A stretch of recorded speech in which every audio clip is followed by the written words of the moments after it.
সিলেটের দরগা গেট এলাকায় পুলিশের সাথে আন্দোলনকারীদের ধাওয়া পাল্টা ধাওয়া হয়েছে।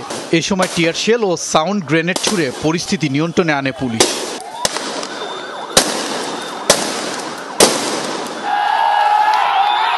গাজীপুরের মাওনায় ঢাকা ময়মনসিংহ মহাসড়ক অবরোধ করে হয়েছে বিক্ষোভ।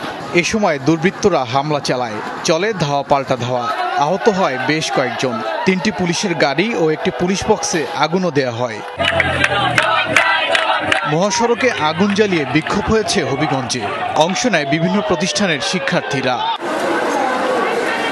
বগুড়া শহরে বিক্ষোভের সময় বাধা দেয় পুলিশ, এতে ছড়িয়ে পড়ে উত্তেজনা।